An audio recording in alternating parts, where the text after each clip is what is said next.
right. Happy Tuesday. It is Tuesday, November 9th, 2021, and welcome to another edition of Tuesdays with Thom, brought to you by the Best Girl Consulting Firm. Today, I am coming to you live from my hometown of Birmingham, Alabama, where I am here and scheduled to have knee replacement surgery in a couple of days. So you can just send me good thoughts, and I would certainly appreciate it. So, are you happy to have a buck in your pocket? Happy to keep it there and maybe pass it on one day to your successors? That's our subject today with author, bank CEO, and retired Southern Company executive, Kenneth Kelly. Kenneth is back with us to discuss his new book, Prepared Before I Let Go. It's a subject that can be very important to your family, whether you are near retirement, already retired, or a young family starting out, or even if you are single and planning a family one day. It is Prepared Before I Let Go, preserving your possessions through proper planning. As always, I look forward to talking with our G-List guest today, Kenneth Kelly. Got a special announcement this morning. She doesn't know I'm going to do this, but I'm going to do it anyway. Emily Hedrick, the communicator for Best Girl and the producer of Tuesdays with Thom. Emily is the recipient of an amazing opportunity afforded by and through her membership with the American Business Women's Association. Emily will be attending North Central University on a full scholarship for her master's in organizational leadership. This is an incredible testimony to which is what I call it, Emily's ambition and character. We at Best Girl and Tuesday with Thom are incredibly proud of her. Congratulations, Em. Give yourself a hand.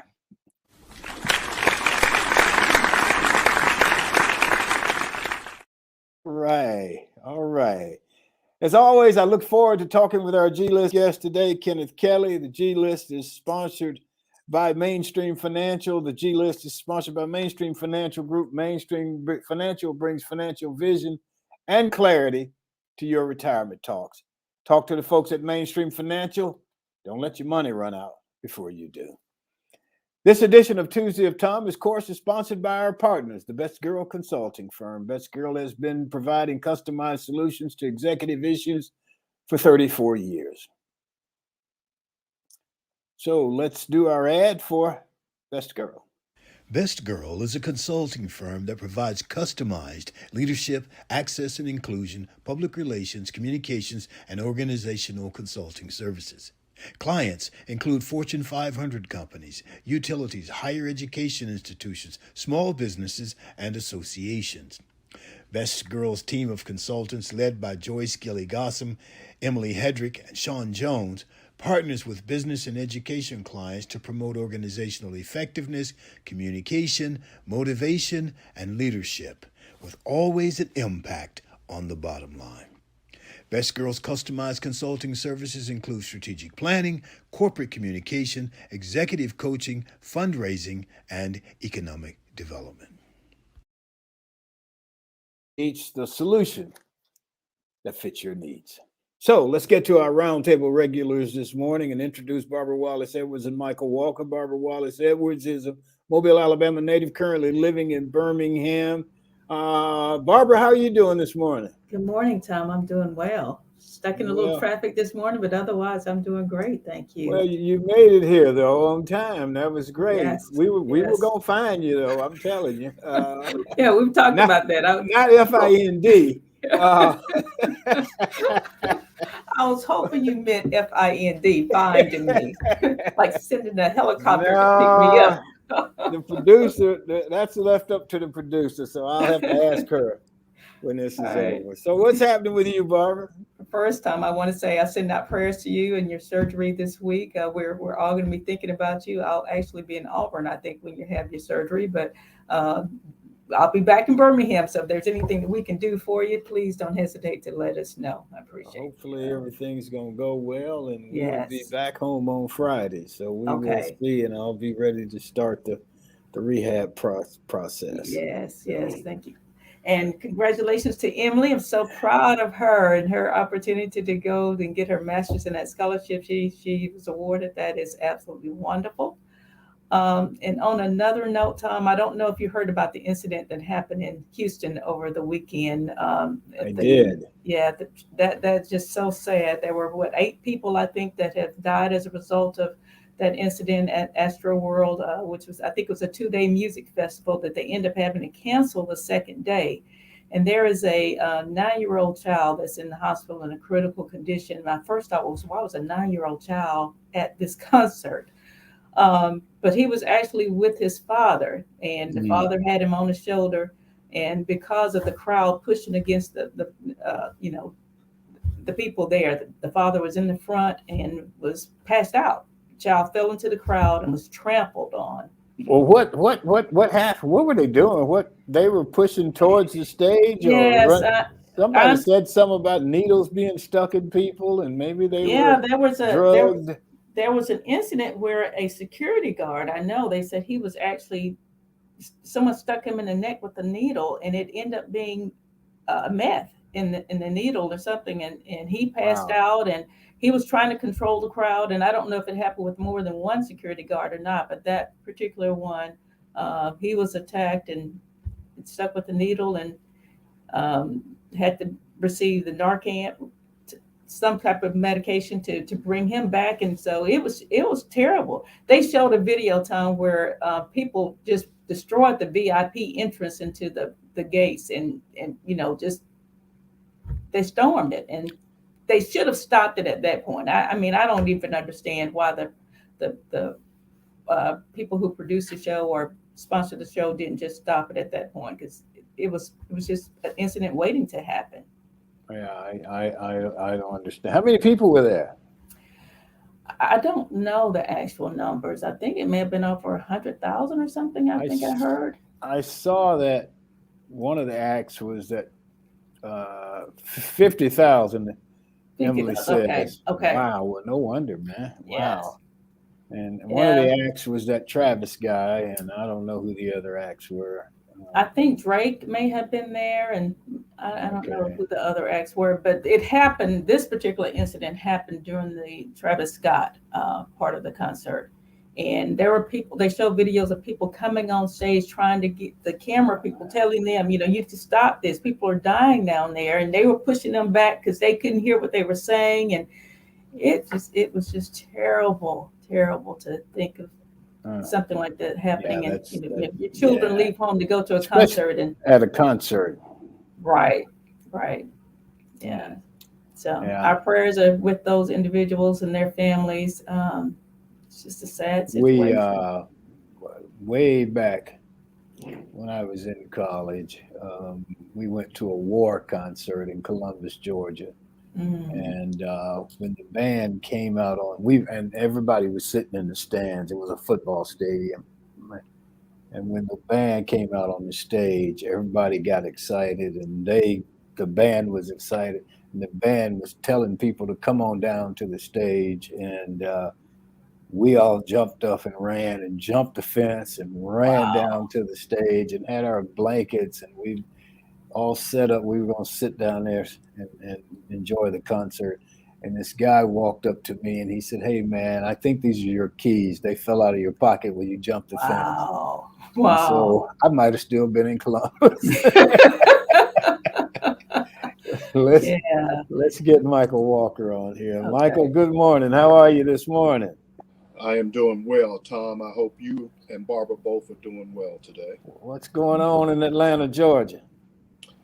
In Atlanta, Georgia, well, we're in between fall and summer, I think. The weather is very nice. We're having cool temperatures in the morning, and then it warms up to 65, 70 degrees in the evening. So we're kind of enjoying that right now.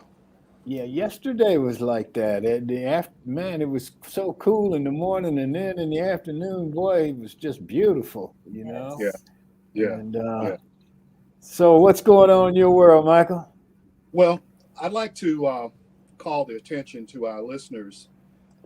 We all know that this time of the year we have open enrollment for people that are employed and they filling out the new health plans, and for senior citizens as Medicare.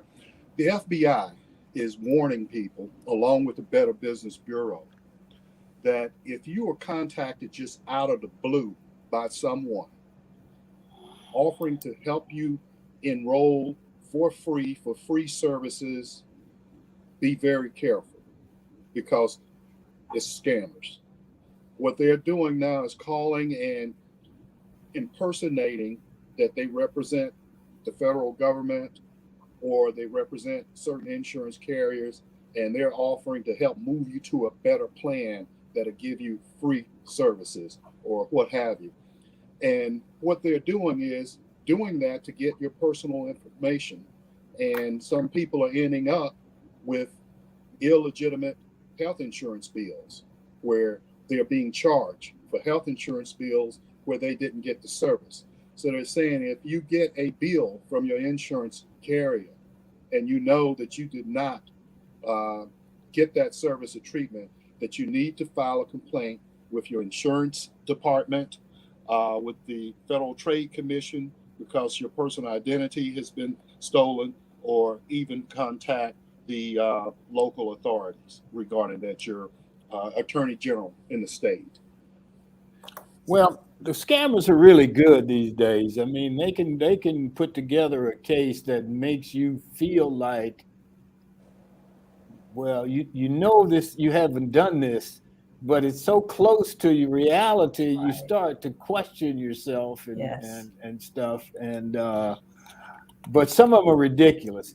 You know, I drive a 2007 Highlander hybrid, and I get one from California. They call almost every day. I don't answer it, but every now and then they'll leave a message. And they're calling me because my warranty has gone out on my car, and I need to get a new warranty. My warranty went out about 2010. Yeah. So it's like, okay, they got the wrong guy. Right. Yeah. I get those as well, Thom. It's great. Well, you can especially see when you talk to seniors, you know, and you get flooded this time of the year. You got Joe Namath, you got JJ Walker on the TV talking about it's free, and all of this stuff. And, you know, and then people, when they get a little bit older, sometimes they lose some cognitive abilities, and they may say, well, did I forget, or something like that. And as a professional that specialize in Medicare and senior market products as well as health insurance, I just like to tell you that someone like myself that represent Medicare companies or companies that offer Medicare, we're not allowed to cold call or call people during this time of year. You have to call us, or you have to. Okay, that's good. That is good. Say that again. That's good information. Okay. Please. Again, professional insurance agents that deal with Medicare during this time of year, we are forbidden by law, CMS, to contact or make cold calls to seniors or do door knocking and what have you. You yourself, the beneficiary, have to contact us. Now, how do you do that? The insurance companies like United Healthcare, Blue Cross Blue Shield, they will send out information to see if you are interested in having somebody. You have to respond and send that back, and it's vetted. And then we are told, call this person they are expecting a call. That's how that works in our realm. Okay. And I just want to let people know that that's how we do things like that. And as far as people that are trying to sign up for health insurance on the marketplace, they have what they call navigators and assisters that will help you. And myself, I'm certified to do that. Again, there's ways that you know who the real people are. I don't make cold calls to people saying, hey, you need to sign up for Marketplace and get enrolled. Okay. You need to vet anyone that call you by now. Number one, asking for their license number. Every licensed insurance agent has a number, or asking for their NPN number. And that's something a scammer would not know what their NPN number is. So you need to ask for that information, and then you can easily go to the Department of Insurance and put that person's name in to see if they're licensed and authorized to provide those services in your state. Okay, and Thom, I would encourage all of the elderly out there, if they get any type of cold call like that, where they're asking for their personal information, their banking information, or anything like that, to refer them to another family member. because that my dad used to get cold calls like that all the time, where people were asking him banking information or his social security information, and I had to basically threaten him to say, don't give out anything. Just tell them to call your daughter. She handles all of your personal business, and those that stopped a lot of those calls. But up until that time, he was getting calls multiple times a day, where individuals were asking for personal type information. Yeah, well, that's good information. That's good to know. And as Michael said, deal with, I guess, certified or licensed insurance agent and somebody whose job it is to do this. And I'll say this about the Medicare thing. And I'm with you on JJ and Joe Namath and all them. That's kind of funny to me. But when I went through the Medicare experience, I found it to be, I think the supplements and the advantages and all those things should not be able to use the title Medicare. They should use a subsequent title because it's confusing to people.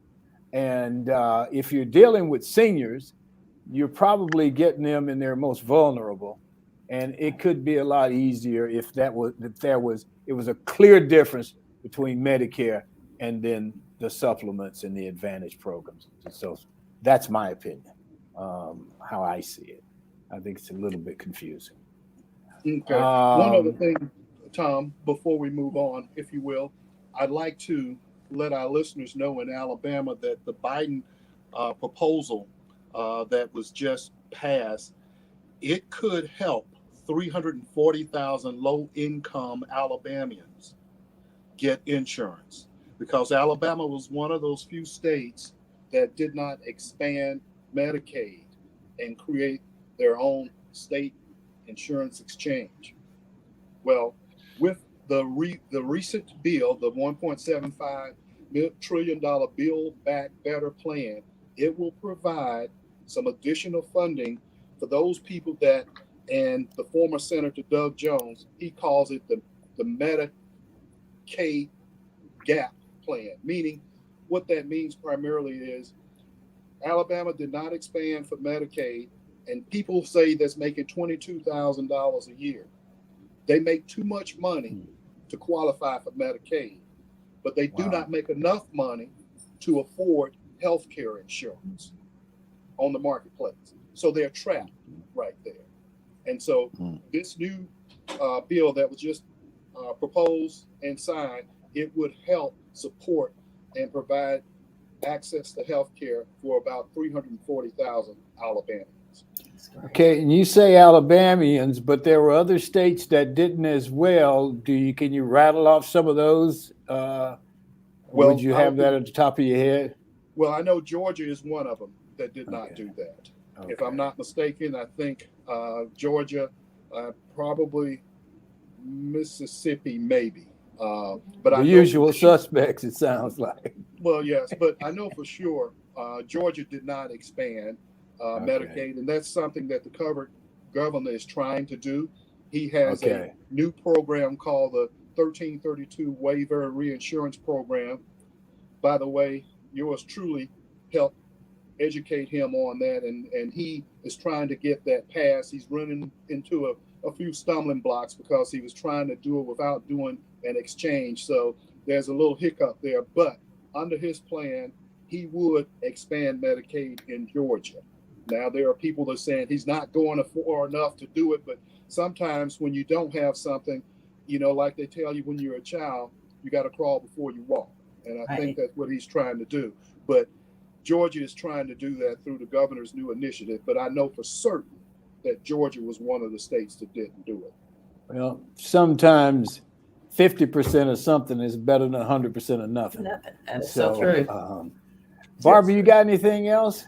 No, Tom, the only other thing I have is I think I've heard that the Pfizer vaccine was approved for 5 to 11-year-olds. And Michael, I was going to ask you about that. I just briefly heard that on the maybe passing yesterday. Yes. Is that true? Okay. It has been approved, and people are able to start to get their 5-year-olds through 11-year-olds vaccinated. They've done a lot of testing, and primarily what they have done is to make sure that the dosage is not the same as it was for adults. They've cut down on it, for lack of a better term. They have maybe watered it down, if you will, so that it does not overpower their system, so to speak. So that's been approved. Pfizer also is working along with Merck to come up with a tablet, an oral medication that people can take that will also assist in preventing severe illness, hospitalization, and death. So they're coming up with some oral medication because people have so many problems with getting the injection. Great. Okay. Anything else from you guys? Well, Auburn didn't have go a real ahead. good game this weekend. We had I guess we had the bipolar football team that showed up in College Station. We were undefeated in College Station. We were 4-0 going into this past weekend. And had we won that game, we would have been a clear-cut favorite to battle Alabama for winning the West. And, so unfortunately, I guess they forgot to take the meds. We had bipolarism in College Station. Well, we had to revert backwards. Let me ask you something about that. And it's related to that because Jimbo's name has been thrown into the picture. Who do you think is going to be the coach at LSU? Anybody? Any guesses? I've heard, Jimbo's name is thrown in the picture. Mel Tucker from Michigan State's thrown in the picture. Couple more. I can't call. What's it? Right Franklin now. from Penn State. But I think they're looking for. Who? Yeah, I think. Is it Jim Franklin from Penn State? I think his name is Penn State, and he's been thrown into the USC picture as well. And they say they want a current head coach, which would rule out somebody like Derek Mason. I thought he'd be a great candidate. Right. Tom, it's funny that you bring that up, where I just read this morning, Dan Mullen is under fire down at Gatorland, and word is they'd like to get Derek Mason down there as head coach. Wow. I'm surprised Dan Mullen's already on. I guess you don't get long these days. Well, Tom, they got beat by South Carolina. So 40-17. It was a How much was it?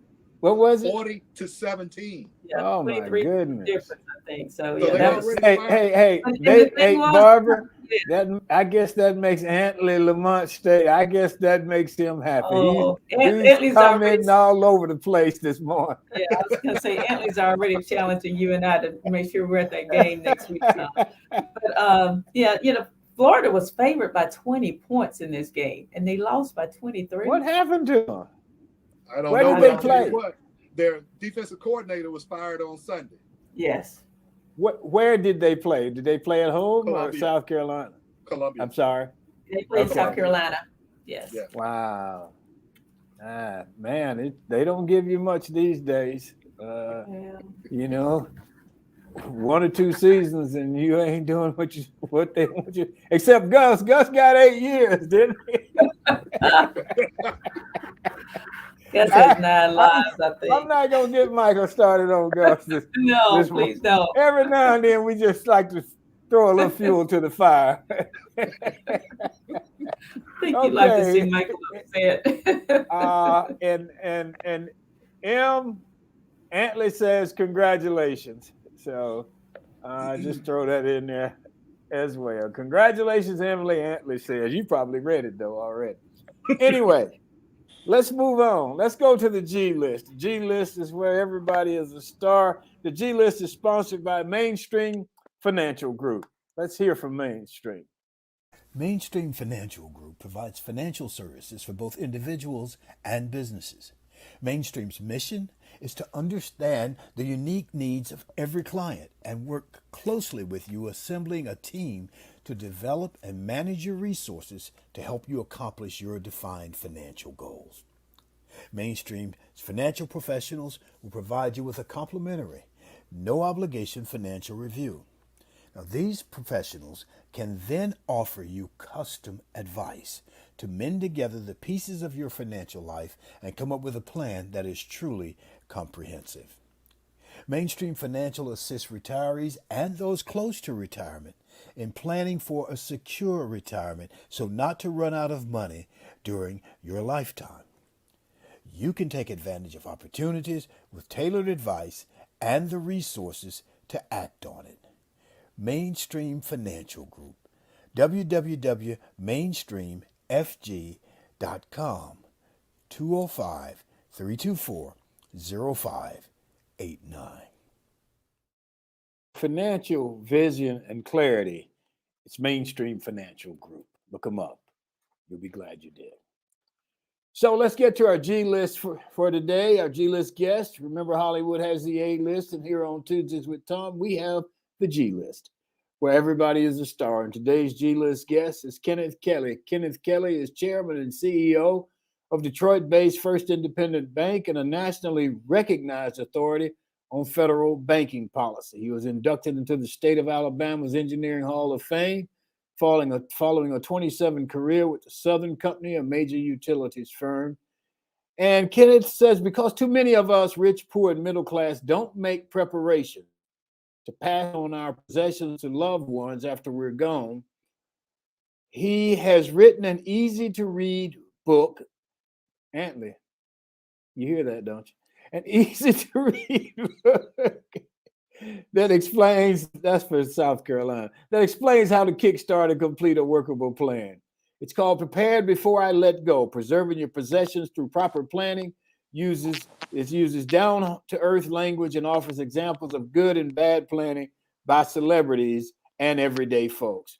Prepared Before I Let Go shows you how to keep your hard-earned savings and belongings in the family and intentionally pass on values and beliefs that are the most important part of your personal legacy. Let's bring on Kenneth Kelly. Good morning. Hey, good morning, Thom. Great being with you again. It's good to have you again, man. How are you? Doing well, Thom. Actually, as you can imagine, a little challenge. That's why I had to go and get in the car and find a church parking lot so that you and I could have this conversation. So I'm excited to be here with you. You were prepared for me because you found a church. So that's in case I went off the rails a little bit. Huh? Absolutely. So tell me about the book. Tell me about the book and why this book and why now.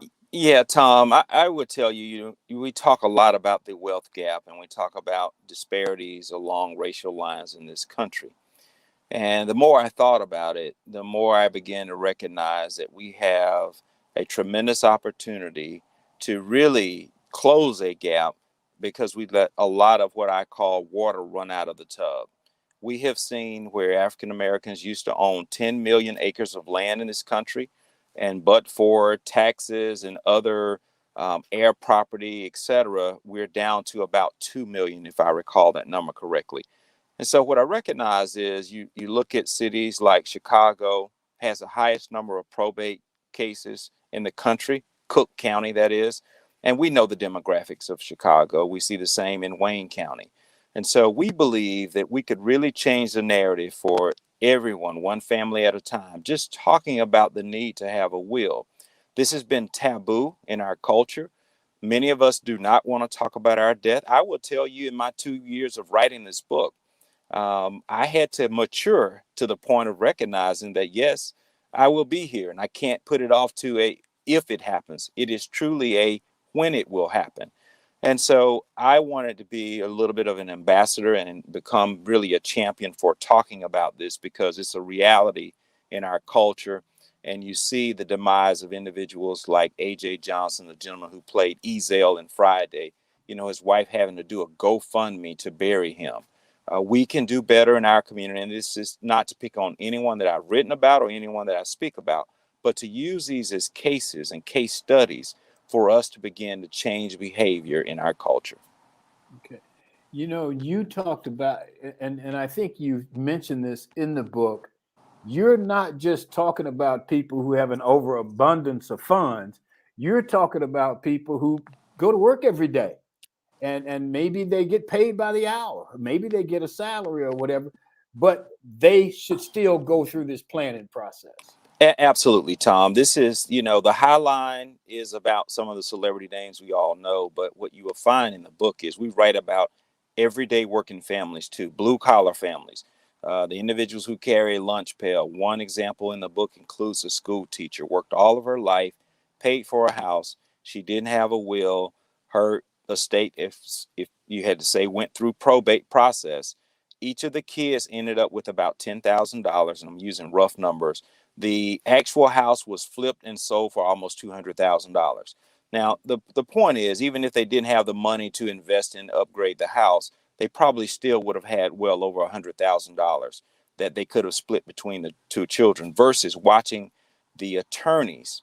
Because what happens is when your affairs go to probate, the judge gets to determine who makes decisions regarding your affairs, and everyone needs to know that. So you effectively become a ward of the state. So the judge typically will appoint his friends who help him get elected to typically probate. And basically, they will look at the estate and determine how long they need to deal with the estate until the time comes that they think it's worth settling and closing out. I'll give you a prime example of that. James Brown, who we write about in the book, and in fact, the book was finished before his estate closed back in, I think, August, now just a couple of months ago. James died December of 2006. So we're talking about 15 years, 12 lawsuits. That means 24 council representations who sat at the table of James Brown. That means they were able to probably buy tuition for kids and grandkids, lake houses, cars, and boats at the expense of James Brown and not going directly to his family.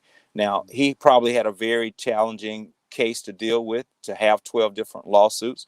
But the point I'm making is that could have certainly been simpler if you have a will in place that clearly delineates how you need to manage those affairs going forward. Okay.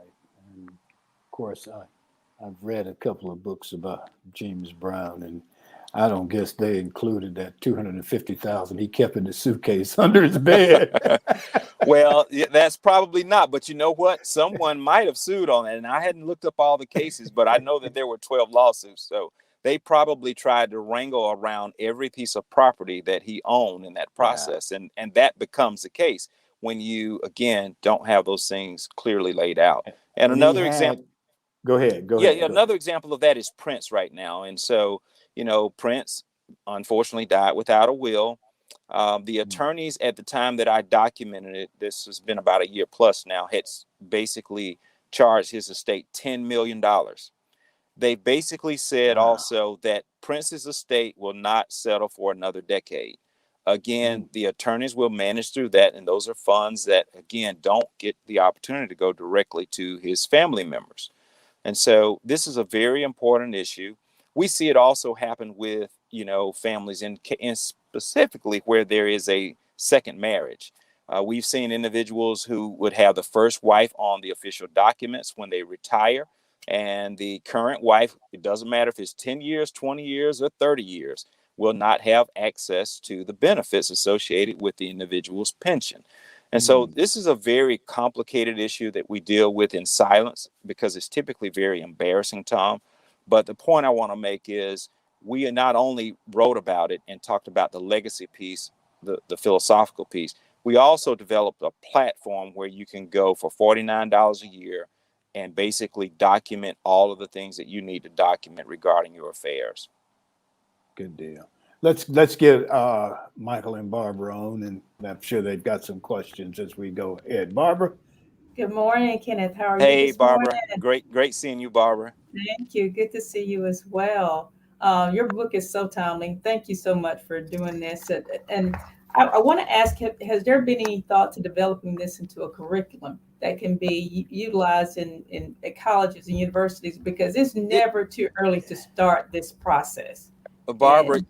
Barbara, you are so on target. I am in Tuscaloosa today. I will tell you that topic has come up about a lecture series regarding this issue.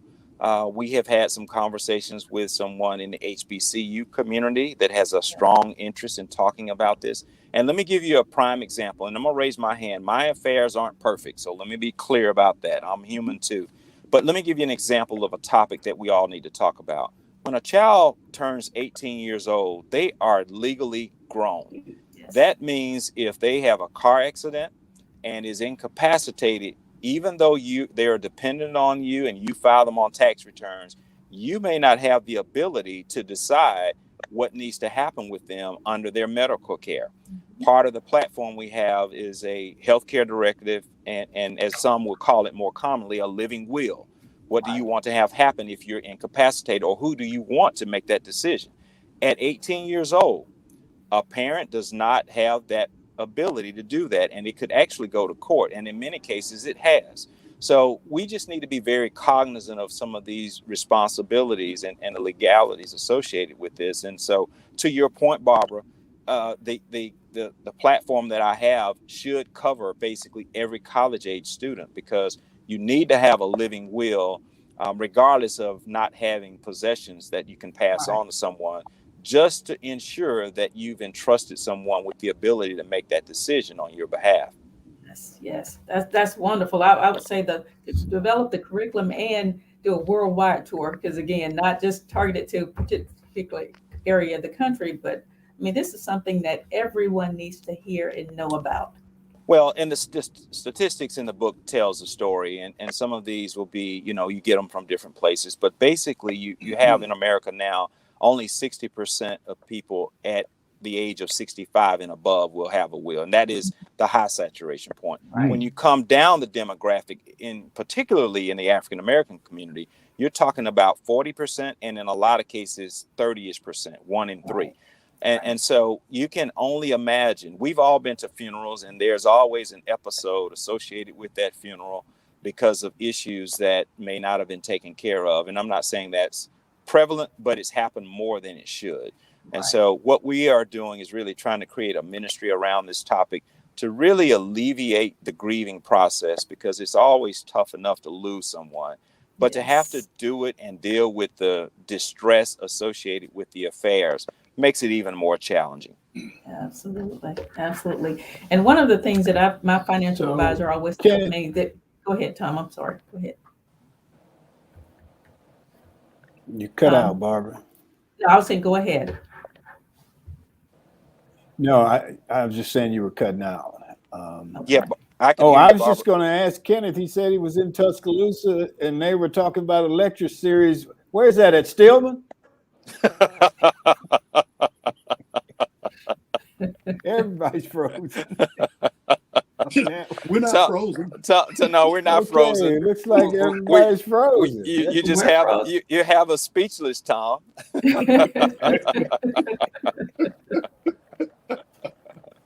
Oh, well stated. Barbara, as you were saying, you were about to say something about Michael your and Barbara are moving on my screen. So, Michael, are you? Yes, I'm available. And we're available, Thom. Barbara? Barbara's here. We're all okay. I think you're dragging on your end. Called on you. Yeah. Go ahead, Michael. Since you're calling me, Kenneth, I want to say good morning to you. And good morning, Mike. Before we get started, I want to say hello to KK 2.0, otherwise known as Kenneth Kelly II. So yes. I hope he's doing well. Let him know I asked about it. I sure will. In fact, I'll see him shortly. I'm speaking to one of his classes, so I'll certainly do that. Okay. Kenneth, I want to commend you on what you're doing. All of these things that you're speaking about, because I'm in the insurance and financial planning business, I'm well aware of these issues. Perhaps people will listen to you more since you are a banker, because I'm in the insurance company. They think I'm in the insurance business. They think I'm trying to dupe them or pull something over on them. But you're absolutely right. And it really bothers me that, particularly in the minority community, the African American community especially, when someone passes away, they have to have a GoFundMe page, or they have to hold the funeral off for 2 weeks while they raise the money.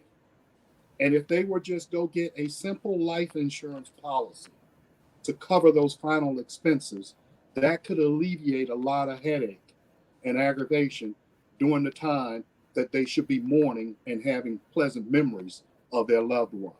So I commend you for that. I would certainly, if I can help you with any of that, I'll be more than happy to. As a matter of Well, fact, I recently had a conversation with the insurance commissioner here in Georgia, and he said he wants to put together a literacy program for the minority community, the Hispanic and African American communities, so he can teach them and educate them about the benefits of having insurance and how insurance is used as a tool. Go ahead, Kenneth. well, I will tell you, Mike, thank you so much for that. And I would be happy to partner with you and talk about this. You know, the target is a lot of different channels. Insurance companies is absolutely one of those that we need to target this information along those lines. I've had conversations with funeral home directors and that whole process of the research to develop this book. And so you are spot on. It is something that, you know, we need to be a little bit more savvy about as a culture. And so I would be happy to have your voice kind of join in with us and figure out how we can partner on some of this and make a difference. And to your point, you know, we grew up in the age where the insurance guy used to come around on Saturday evenings and pick up the $4 or $5 from families. And, you know, but for some of the legalities and the way some of that was used and or misused by different corporations, it kind of took away a little bit of those societies and the trust in the insurance companies for us culturally. And so I think it's going to take individuals like you and myself and Barbara and Thom to figure out how to speak the language in a way that people will understand this is for their benefit and how we can be very impactful in changing the narrative in our culture, one family at a time. I agree. I agree. Let me ask you another question. Sure. Going back to the probate issue, and I'm well aware of that myself. I've had to deal with that. And you're absolutely right that the judges and all the lawyers, they get together, they prolong it, they carry it out. They drain the estate of finances and resources. And then the family members have just a little bit left because there was not proper planning going in on the front end. And this gets a little bit deeper. And I don't know how you can really address that other than straight on. And I like your input. Sometimes when people are trying to plan things like that, I know it's their choice as to who they make the executor or the executrix. Sometimes they may not pick the best person to do that for whatever reason. How would somebody like yourself as a professional could speak to them? And I'll just give you an example.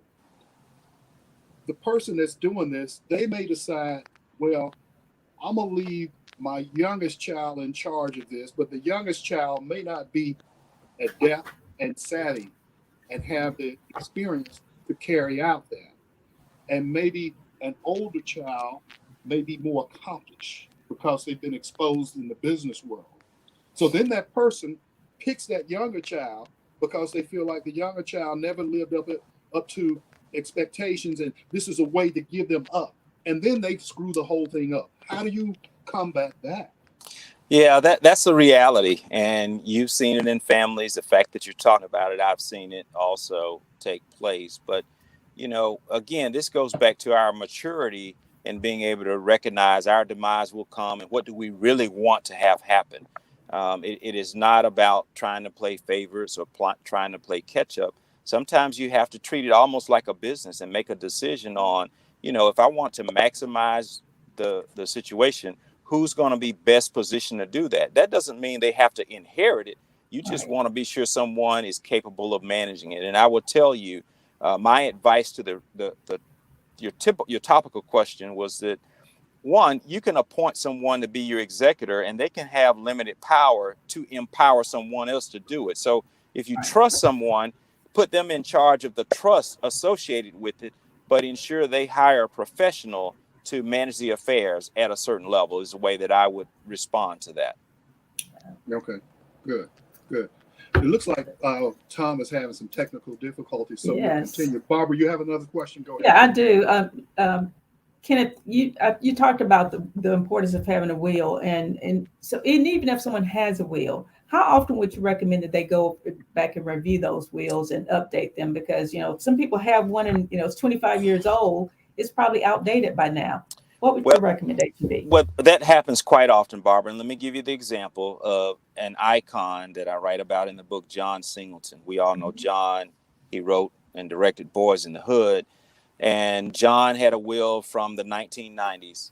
Subsequently, he had several kids after that, which basically created this, will that's not, let's call it not valid because it doesn't pertain to the situation today.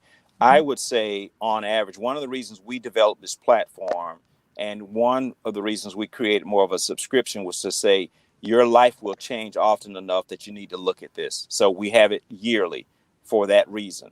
On average, the reality is it's like most things, maybe all major events, birth, death, divorce, those kinds of things, you ought to look at revising it. But the reality is it's like one of those things that if you don't change the oil in your car often, guess what? You're going to find one day you're going to find yourself stuck on the side of the road.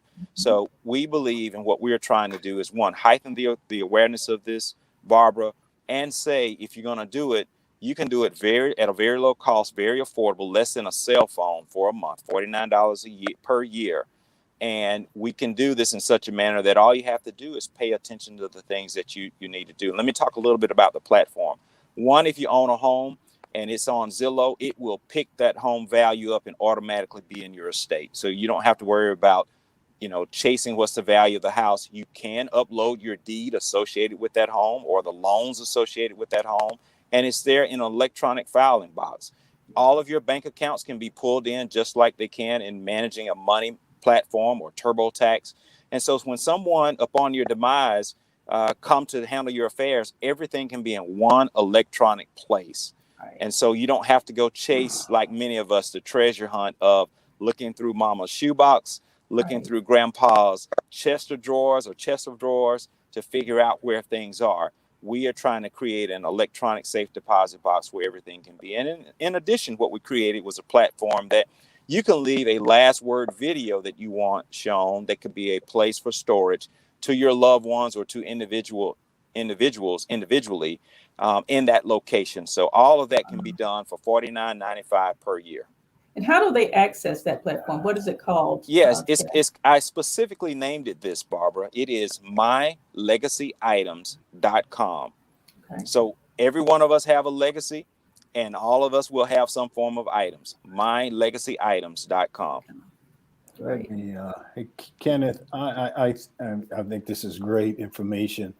And one of the things you guys talk about, particularly if we're talking about older people, the electronic world scares a lot of them.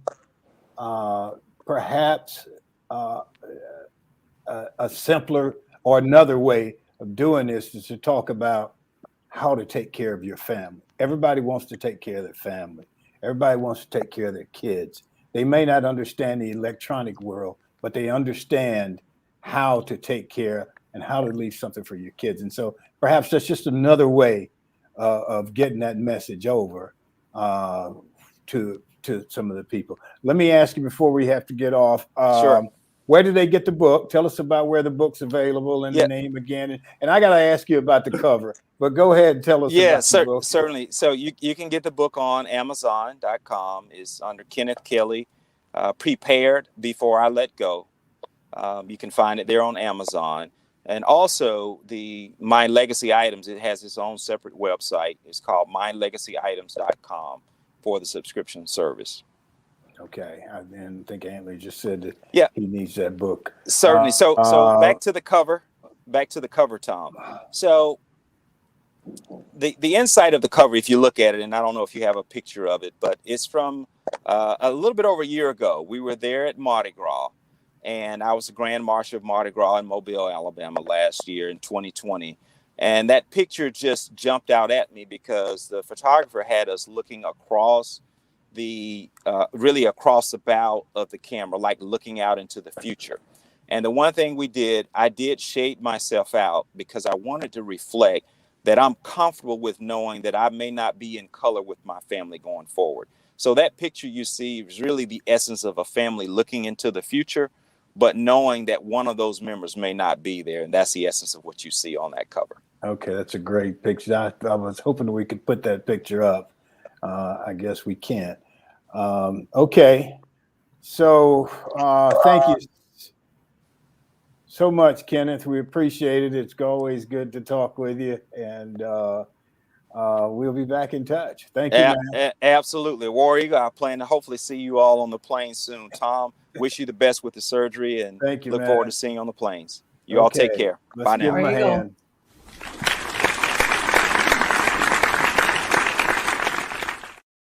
Okay, let's go forward here. We had a little technical difficulty this morning, but we always move through that.